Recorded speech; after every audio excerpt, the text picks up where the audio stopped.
sejarah, dongeng, cerita rakyat.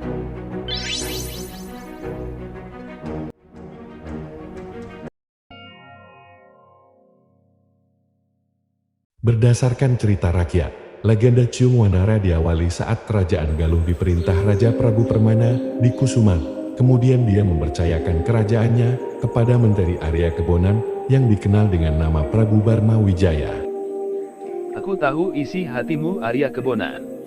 Jika benar-benar kau ingin menjadi raja, baiklah, aku akan memberikan kerajaanku, asalkan kau dapat menjalankan pemerintahan dengan adil dan jujur.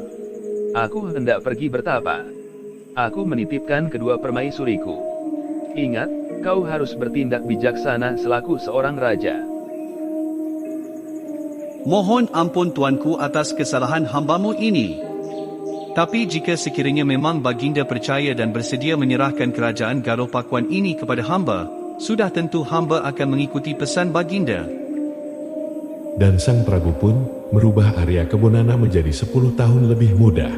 Dikisahkan di kerajaan itu, tinggal dua istri raja yang bernama Dewi Pangrenyep dan Dewi Naganingrum. Kemudian kedua istri raja itu hamil bersamaan. Dewi Pangrenyep melahirkan lebih dahulu anak laki-laki yang diberi nama Haryang Banga. Sementara Dewi Naganingrum yang masih mengandung diketahui janinnya berjenis kelamin laki-laki dianggap sebagai ancaman bagi tahta Prabu Barma Wijaya dan estafet penerus kerajaan selanjutnya. Alhasil Prabu Barma Wijaya bersama Dewi Pangrenyep menyusun strategi jahat untuk menyingkirkan bayi laki-laki yang dikandung Dewi Naganingrum. Tiba saatnya waktu kelahiran. Bayi laki-laki tampan yang dilahirkan Dewi Naganingrum ditukarkan dengan seekor anjing. Sementara bayi laki-laki yang di kemudian hari menjelma sebagai Ciung Wanara itu dibuang ke sungai Citandui. Tidak cukup sampai di situ, Prabu Barma Wijaya bersama Dewi Pangrenyep kemudian berusaha untuk menyingkirkan Dewi Naganingrum dari istana. Kemudian disuruhlah Uwa Batara Langsar untuk membunuh Dewi Naganingrum. Perintah itu dilaksanakan dengan membawa sang ratu ke hutan, namun eksekusi tidak dilakukan karena Uwa Batara Langsar mengetahui jika Dewi Naganingrum tidak bersalah dan telah menjadi korban fitnah. Di sisi lain, bayi Dewi Naganingrum yang dihanyutkan ke sungai Citandui dalam keranjang berhasil ditemukan warga di sekitar bantaran desa Geger Sunten dan dirawat hingga dewasa, menjelma menjadi anak yang gagah dan kuat. Pemuda itu kemudian diberi nama Ciung Wanara. Yang cantik dan bisa terbang itu namanya Ciung. Dan yang suka melompat di pohon namanya Wanara. Jika kamu suka kedua hewan itu, kakek dan nenek akan memanggilmu Ciung Wanara. Setelah dewasa, Ciung Wanara merasa heran kenapa penduduk desa begitu menghormatinya. Kemudian sang kakek dan nenek memberitahu kebenarnya bahwasannya dia adalah keturunan dari bangsawan Galuh. Ciung Wanara kemudian mencoba menelusuri asal-usul orang tuanya dengan mendatangi kerajaan Galuh. Pergilah ke kerajaan Galuh untuk mengetahui kebenarannya. Kakek dan nenek merestuimu. Kalau begitu, aku ingin ke istana menemui Raja Galuh, Kek. Kakek, nenek, aku pamit ya. Aku akan segera kembali menjemput kakek dan nenek setelah semua urusan selesai. Ciung Wanara pergi dengan membawa sebutir telur, dan sang kakek menyuruhnya untuk diengrami oleh seekor naga. Bukan perjalanan mudah untuk kembali ke Galuh. Ciung Wanara sempat tersesat di hutan terlarang dan bertemu seekor naga jelmaan pertapa ajar Sukaresi, yaitu Nagawiru. Ciung Wanara lalu menceritakan kisah hidup dan perjalanan mencari asal-usulnya. Sebelum pergi, telur ayam itu diengrami Nagawiru hingga menetas menjadi anak ayam jantan yang tumbuh pesat. Dia ditemani oleh seekor ayam jantan yang kuat, karena telurnya dirami seekor naga yang disebut Nagawiru.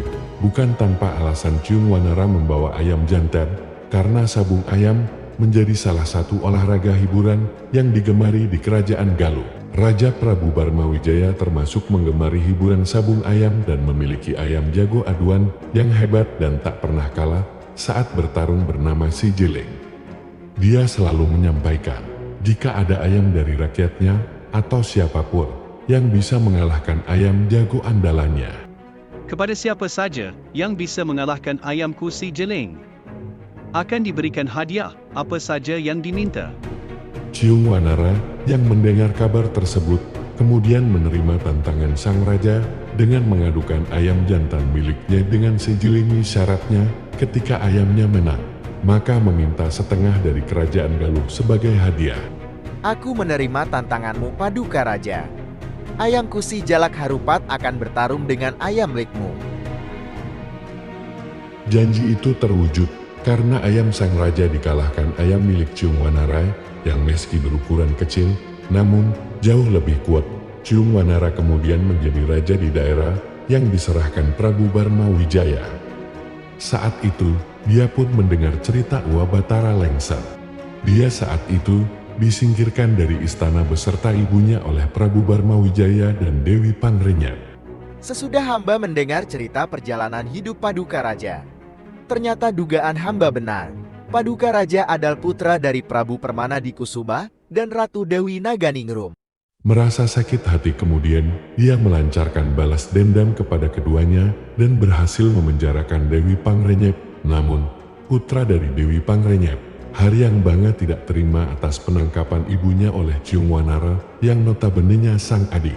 Dia kemudian menyusun rencana penyerangan untuk membebaskan ibunya dengan mengumpulkan banyak tentara guna berperang melawan Ciung Wanara dan para pengikutnya, sehingga pertarungan kakak adik antara Haryang Banga dan Ciung Wanara tidak terelakkan. Olah kanuragan dan kesaktian seimbang yang dimiliki keduanya membuat pertarungan tidak ada yang menang.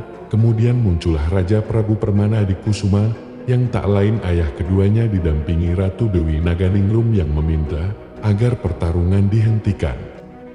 Hentikan pertarungan ini, Pamali. Kalian adalah kakak beradik. Tidak seharusnya seperti ini. Ayah dan ibu kalian masih hidup.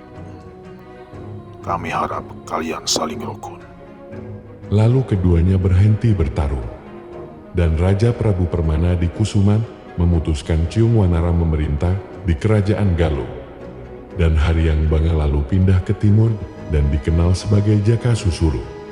Keduanya mendirikan kerajaan dan banyak pengikutnya yang setia. Pada saat itu, kerajaan Galuh yang kemudian bernama Pakuan Pajajaran menjadi makmur seperti saat diperintah pada zaman Prabu Permana di Kusuma. Jejak peninggalan kerajaan Galuh di situs Karangkamulia, di desa Karangkamuler, Kecamatan Cijeungjik, Kabupaten Ciamis masih bisa terlihat. Seperti batu pangcakilan bekas singgasana dan tempat bermusyawarah raja, penyambungan ayam, Sang Hyang Bedit, lambang peribadatan, sumber air Citegun dan Cirahayu. Kemudian ada makam Adipati Panaka, Pamangkonan, Batu Panyadaan, Patimunan, serta Lui Sipatahunan tempat bayi Ciung Wanara dibuang. Pesan moral atau amanat yang bisa kamu petik setelah membaca kisah tersebut adalah jangan memiliki perasaan iri terhadap orang lain. Hal itu hanya akan membuatmu tidak pernah merasa tenang dan bebas dalam menjalani kehidupan. Selanjutnya, jangan menghalalkan segala cara untuk mencelakai orang lain. Terima kasih telah menonton video ini. Jangan lupa dukung dengan like dan subscribe agar kami bisa menyajikan cerita menarik lainnya.